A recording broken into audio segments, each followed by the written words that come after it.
दीपावली के समय दियों और पटाखों से अमूमन हाथ पैर जलने की घटनाएं बढ़ जाती हैं। ऐसे काफ़ी संख्या में मामले आते हैं। ऐसी स्थिति में अगर हाथ पैर जलता है तो क्या कुछ तुरंत उपाय करने चाहिए और पटाखों से क्या कुछ नुकसान है, इसके बारे में बता रहे हैं चिकित्सक, जानते हैं।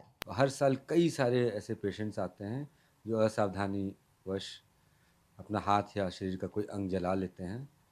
तो पहले तो सावधानी बरतें। अगर आप किसी दुर्भाग्यवश आपका शरीर का कोई अंग जल जाता है, अक्सर हाथ जलते हैं, तो सबसे पहले आप नल के या किसी भी सादे कूल वाटर में वो पानी बर्फ़ कभी भी नहीं लगाएं जले हुए पे, उसको काफ़ी देर तक ठंडा करें, 10 से 15 मिनट तक, जब तक आपकी जलन समाप्त ना हो जाए। अगर फफोले बनते हैं तो उसके लिए आप घबराएं नहीं। फफोले बनना मतलब सेकंड डिग्री बर्न्स कम से कम, मतलब वो अभी भी सुपरफिशियल बर्न है, हल्का बर्न है। तो पहले जो गर्मी आपको आपके त्वचा को हिट किया है जिसने, उसको आप ठंडा करें, क्योंकि वो उसके प्रभाव को निष्क्रिय करता है, जहाँ तक हो सकता है कम करता है। ये प्राथमिक उपचार है। दूसरा, आप जल्द से जल्द डॉक्टर से मिलें, स्पेशलाइज्ड डॉक्टर से, यदि हो सके तो किसी प्लास्टिक सर्जन से मिलें, क्योंकि समुचित इलाज होना ज़रूरी है। अब आपने कहा कि क्या त्वचा वापस पूर्व रूप में आ जाती है, ये निर्भर करता है दो तीन चीज़ों पर।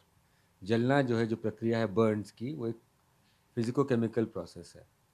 तो कितना हीट था, कितना तापमान था जिस चीज़ से आप जले, कितने देर तक आपका उससे संपर्क बना रहा या कांटेक्ट रहा, कांटेक्ट टाइम, ये दो चीज़ें। और शरीर का कौन सा अंग है, कहीं पे हमारी त्वचा मोटी होती है, कहीं तो हमारी त्वचा पतली होती है। तो दो तीन वेरिएबल्स हैं जिनके ऊपर निर्भर करता है कि आपकी त्वचा कितनी गहराई तक जलेगी, ठीक, और कितने जल्दी आपने केयर लिया। तो अगर आपके डिग्री ऑफ बर्न्स डीपर है, सेकेंड डिग्री सुपरफिशियल नहीं होकर डीप है, फर्स्ट डिग्री बर्न्स तो ऑफन स्कारलेस हील करते हैं, उसमें कोई दाग नहीं पड़ता है अक्सर। फिर आपकी त्वचा की टाइप कैसी है, अगर आपका सांवला रंग है तो उसमें आप हो सकता है कि पीआईएच ज़्यादा हो, पोस्ट इन्फ्लेमेटरी हाइपर पिगमेंटेशन, यानी कि कालापन। कभी कभी रंग उड़कर सफ़ेद या पिंक हो जाता है। तो अक्सर 3-4 महीने में वो त्वचा अपना स्वाभाविक रंग वापस ले लेती है। लेकिन दुर्भाग्यवश अगर आपका गहरा जला हुआ है तो आप पे दाग रहेंगे। अगर ब्लास्ट इंजरी होती है साथ साथ हीट के साथ, अगर पटाखे फटते हैं हाथ में, तो कभी कभी फिजिकल डैमेज होता है स्ट्रक्चर का, स्किन फट जाती है, अंदर के टिश्यूज़ डैमेज हो सकते हैं, नर्व डैमेज हो सकते हैं, ब्लड वेसल। तो उसका तो इलाज बाकायदा अस्पताल में भर्ती होकर ही होना चाहिए। हाँ, दीपावली का एक बड़ा महत्व है प्रागैतिहासिक काल से। एक दिन हमारे खुशी का, उल्लास का होता है। तो पटाखे आप चलाते हैं, आप चलाएं, आपके एरिया में यदि ऐसा अनुमति है, लेकिन सावधानी पूर्वक करें। और अगर पटाखों की बहुत ज़्यादा आवाज़ हो रही है और आपके श्रवण यंत्र उससे प्रभावित हो सकते हैं, तो कान में कोई रुई या ईयर प्लग का प्रयोग करें। पास सटकर लेज लाउड ब्लास्ट से कभी कभी कान के पर्दे फट सकते हैं और आपको न्यूरोनल डैमेज हो सकता है। प्रदूषण की जहाँ तक बात है, तो प्रदूषण तो निश्चित रूप से होता है पटाखों से, क्योंकि धुआं निकलता है, बहुत सारी चिंगारियाँ निकलती हैं, राख होती है और बारूद होता है। अगर आप किसी भी प्रकार का धुआं लेते हैं जिसमें पार्टिकल्स होते हैं, तो हमारे लंग्स जो है एक पर्टिकुलर पार्टिकल साइज से ज़्यादा फिल्टर नहीं कर सकते हैं। तो अमूमन क्या होता है, लोगों को इसके वजह से छींक आना, खांसी आना, और बहुत ज़्यादा धुएं में आप नहीं रहें, दूर रखें, सेफली जलाएं।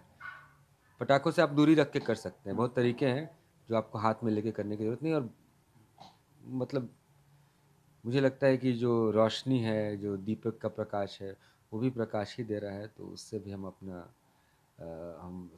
खुशी और उल्लास पा सकते हैं। पटाखे बड़े सावधानी से जलाना चाहिए। तो जैसा कि plastic and cosmetic surgeon doctor Anurag Saran ने बताया कि अगर हाथ पैर जलते हैं तो तुरंत उसे ठंडे पानी से धोएं, बर्फ़ से उसे ना सेकें। इसके अलावा तुरंत चिकित्सीय परामर्श में जाएं। इसके अलावा उन्होंने कहा कि पटाखों से जो प्रदूषण होता है, उससे कई सारी लंग्स की बीमारियां पैदा हो जाती हैं।